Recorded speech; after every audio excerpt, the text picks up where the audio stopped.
আসসালামু আলাইকুম, কি খবর সবার? আবারও তোমাদের স্বাগত জানাচ্ছি ঢাবি খ ইউনিটের রিটেন অ্যানালিসিস ক্লাসে। অর্থাৎ আজকে আমরা অ্যানালিসিস করব ইংলিশ রিটেনের উপর যে বিগত 5 বছরের কোয়েশ্চেন এসেছিল, সেই 20 মার্কের কোয়েশ্চেন গুলো কিভাবে এসেছে, কোন আইটেম আসছে, কোন আইটেম কতবার আসছে, কোন আইটেমে এখন গুরুত্ব দিয়ে পড়তে হবে, এই ব্যাপারগুলো। ওকে, ইংলিশ রিটেন আমি প্রথমে বলে নিই, তোমাদের জন্য বরাদ্দ থাকে 20 মার্ক। 20 মার্ক কিন্তু অনেক মার্ক, ঠিক আছে?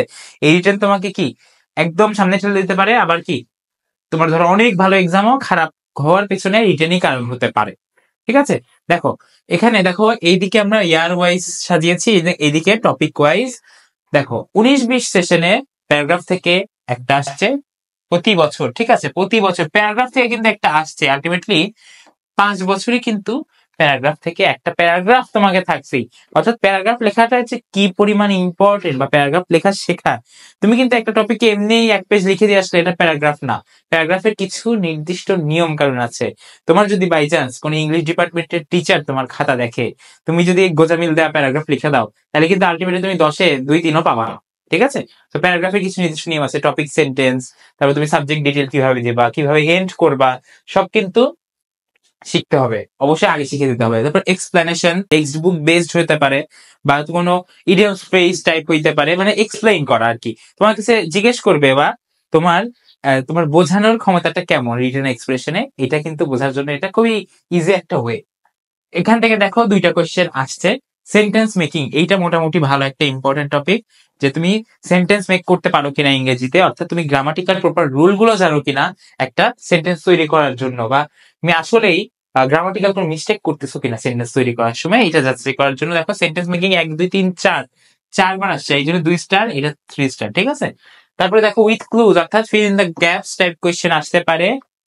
দেখো 2বার কিন্তু 19-20 সেশনে এবং 20-21 সেশনে একবার চলে আসছে সামারি। সামারি রাইটিংও যে কোনো বার দিয়ে দিতে পারে। ঠিক আছে, যে প্রশ্নগুলো, যে আইটেম গুলো এই 5 বছরে আসছে, ঘুরে ফিরে কিন্তু এই আইটেম গুলো আসার চান্স সর্বোচ্চ। ঠিক আছে, প্রতিটা আইটেম ভালো মতো নখদর্পণে রাখতে হবে, যেন যে কোনো আইটেম থেকে প্রশ্ন আসলে তুমি ইজিলি অ্যান্সার করতে পারো। আমরা দেখতে পাচ্ছি যে সামারি থেকে 2টা কোয়েশ্চেন, সরি 1টা কোয়েশ্চেন আসছে 21-22 সেশনে। এরপরে কমপ্লিটিং স্টোরি, স্টোরি রাইটিং দিতে পারে, এখান থেকেও একটা আসছে। বাট তুমি নিজে কিন্তু অ্যানালিসিসটা খেয়াল করে দেখবা যে আলটিমেটলি প্যারাগ্রাফ লেখা তোমাকে শিখতে হবে, সেন্টেন্স মেকিং তোমাকে শিখতে হবে। তারপর আরো কি কি আসতে পারে, বাই চান্স ট্রান্সফরমেশন আসতে পারে, ট্রান্সলেশন আসতে পারে। এগুলো কিন্তু মেন্টাল প্রিপারেশন রাখা লাগবে সব সময়। আর ইনকেস যদি তোমাদের রিটেনে কোনো দুর্বলতা থেকে থাকে, বা তোমাদের যদি মনে হয় যে এই 40 মার্কে তুমি ভরসা পাচ্ছ না, তো তুমি নিশ্চিন্তে এনরোল করতে পারো অন্বেষণের ডিইউবি ইউনিট প্রিমিয়াম রিটেন কোর্সে, যেখানে আমরা বাংলার জন্য 10টা এবং ইংরেজির জন্য 10টা ক্লাস, লাইভ ক্লাস বরাদ্দ রাখতেছি। এবং তোমরা রেকর্ডেড ক্লাসও অবভিয়াসলি পাবা। দেখো 10টা বাংলা, ইংলিশ, এবং প্রতিটা এক্সামের পরে, সরি প্রতিটা ক্লাসের পরে আমরা কিন্তু 10টা করে এক্সাম নেব, এবং প্রতিটা এক্সামে তুমি পার্সোনালাইজড ফিডব্যাক পাচ্ছ। অর্থাৎ তুমি খাতা জমা দিবে, তুমি উইদিন আ সার্টেন টাইম তুমি কিন্তু তোমার ফিডব্যাক পেয়ে যাবে আমাদের থেকে। ঠিক আছে, একদম তোমার কোথায় ভুল করেছো, কোথায় ইমপ্রুভ করা দরকার, ইভেন কোন প্রিপোজিশন তুমি ভুল করছো, এইটাই কিন্তু সিলি ব্যাপারগুলো তুমি পেয়ে যাবে। প্রতিটা এক্সামের পর কি ফিডব্যাক থাকতেছে, এবং কোর্স ফি নির্ধারণ করছি কত, মাত্র 999 টাকা।